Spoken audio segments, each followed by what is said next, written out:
Okay, you two, let's go back to the birth of the universe. Things are hot, real hot. And things are happening fast, real fast. For the tiniest increment of time that is possible to talk about, 10 to the minus 43 seconds. The temperature was 10 to 32 degrees, and the density, downright indescribable. At that instant, there was only one universal force and one type of elementary particle. But it wouldn't last. At the end of this instant, gravity separates itself from the union. At 10 to the minus 35 seconds, the strong nuclear force exits the union as well, and this triggers inflation, the event where the universe instantaneously grew into size, from tinier than an atom to an unknown large size. This expansion and subsequent cooling down to 10 to 27 degrees allows 6 different types of quarks to form. At 10 to minus 12 seconds and 10 to 15 degrees, the weak force and electromagnetism separate, and we have the 4 independent forces we know today. At this point, all 6 types of leptons have formed, including the electron. At 10 to the minus 6 seconds, up and down quarks have formed protons and neutrons. All heavy quarks have decayed. All heavy leptons have decayed. All antimatter has disappeared. And by the time the universe is only 1 second old, protons and neutrons are already getting together to form the lightest atomic nuclei.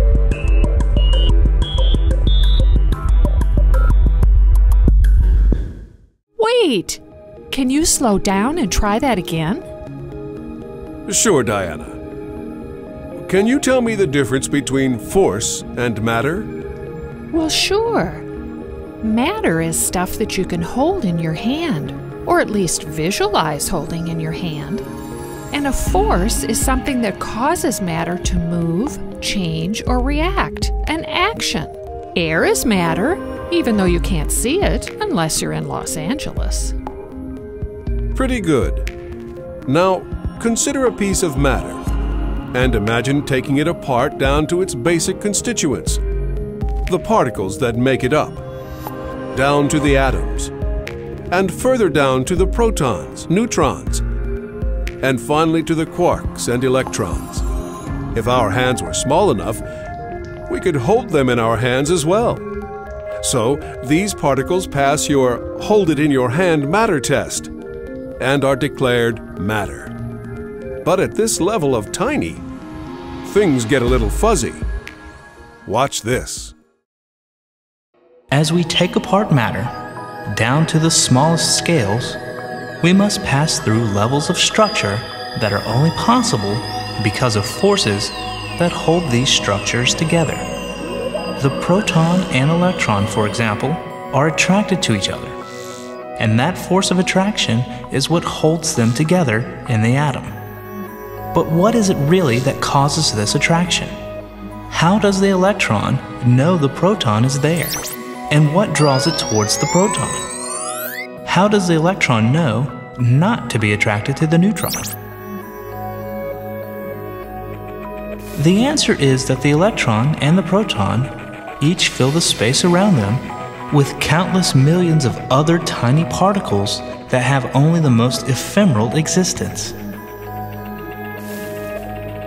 Because it is electrically neutral, the neutron does not. These particles come into existence only briefly and are gone, only to be replaced by another one thrown out by the parent particle. On this scale, the tiny bit of energy that is needed for the existence can be created out of nothing. But they also must disappear in the briefest instant, because the energy used to create them can only exist for a very brief instant. You can imagine these virtual particles as balls tethered to the parent particle by a rubber band and snapping back to the parent when they disappear. If one or more of them should encroach upon the territory of a virtual particle tethered to another parent particle, they can get entwined and exchanged.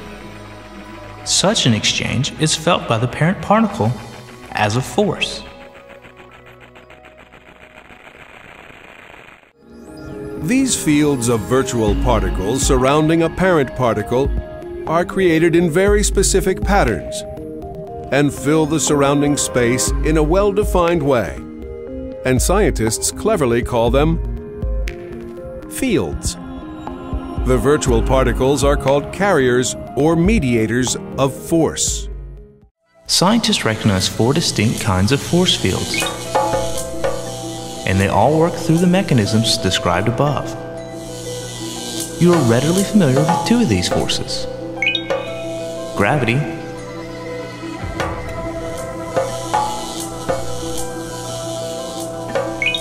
and electromagnetism operate on a scale that we encounter in our everyday life. A third force causes quarks to stick together in protons and neutrons. And a residuum of this force causes protons and neutrons to stick together in the nucleus of atoms. This force is called the strong force, or sometimes the color force. The fourth force causes radioactivity and is called the weak force.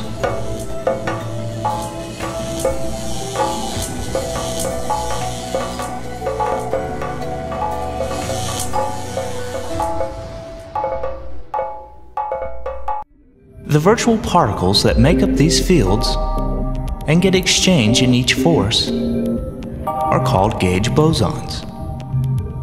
And each of the 4 forces has its own gauge boson. Within limitations, energy and mass can be created out of the nothingness of space-time, but only for a very brief instant. And the more energy and mass these virtual particles have, the shorter must be the time that they can exist before snapping back to the parent. Lighter gauge bosons can exist for a longer time, and these in turn can get further from the parent before they must return. So the range of a force is directly related to the mass of its gauge boson. The photon is a gauge boson for the electromagnetic force, and the graviton is the gauge particle for gravity. Both of these particles are massless, and so the range of these 2 forces is unlimited.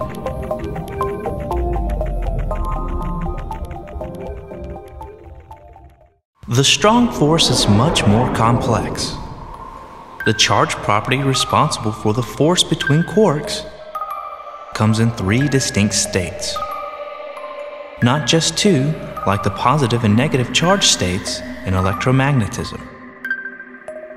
So in a loose analogy to the 3 primary colors, red, green, and blue, the 3 kinds of charges in a strong force are usually referred to as color charge, and are designated red, green, and blue.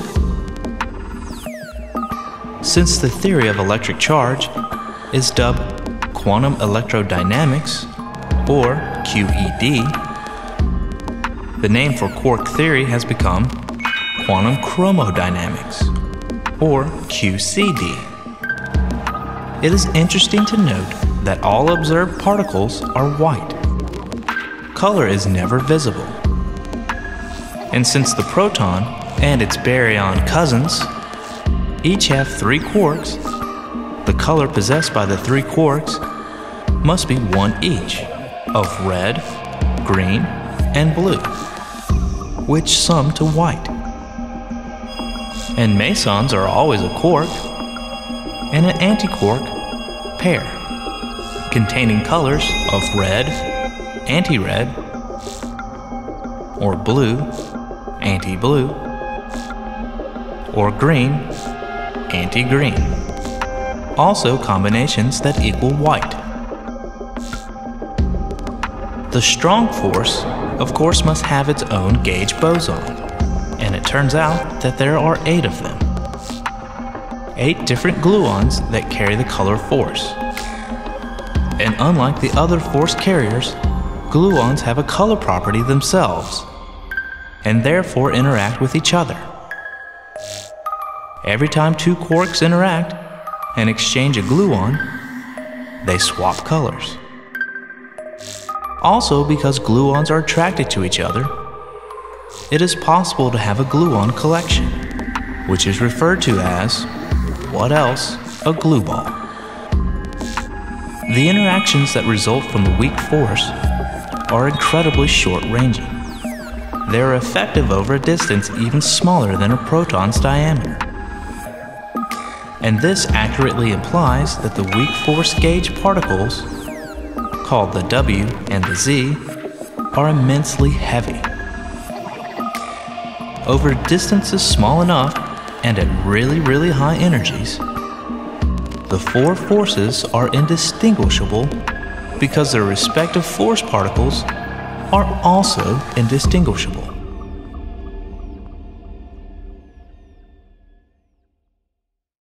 The Standard Model of Physics combines QCD with QED and the weak force theory.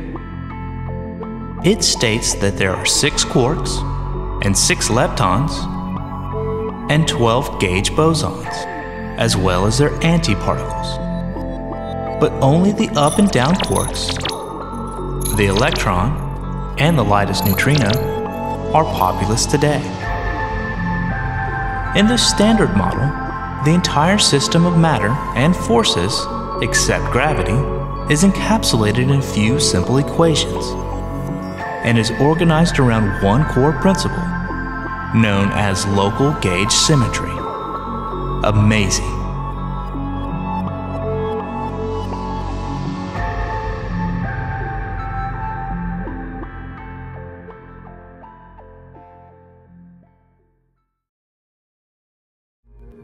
Okay, now do you want to tell me what you told me before I told you to tell me slower? Sure. Let's go back to the birth of the universe. Things are hot. Real hot. And things are happening fast. Real fast. For the tiniest increment of time that is possible to talk about, 10 to the minus 43 seconds. The temperature was 10 to 32 degrees, and the density, downright indescribable. At that instant, there was only one universal force and one type of elementary particle. But it wouldn't last. At the end of this instant, gravity separates itself from the union.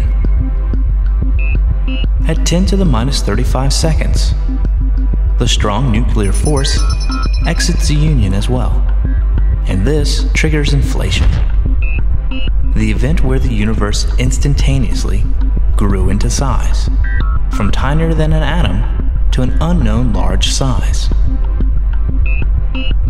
This expansion and subsequent cooling down to 10 to 27 degrees allows 6 different types of quarks to form. At 10 to minus 12 seconds and 10 to 15 degrees, the weak force and electromagnetism separate, and we have the 4 independent forces we know today. At this point, all 6 types of leptons have formed, including the electron. At 10 to the minus 6 seconds, up and down quarks have formed protons and neutrons. All heavy quarks have decayed. All heavy leptons have decayed. All antimatter has disappeared. And by the time the universe is only 1 second old, protons and neutrons are already getting together to form the lightest atomic nuclei.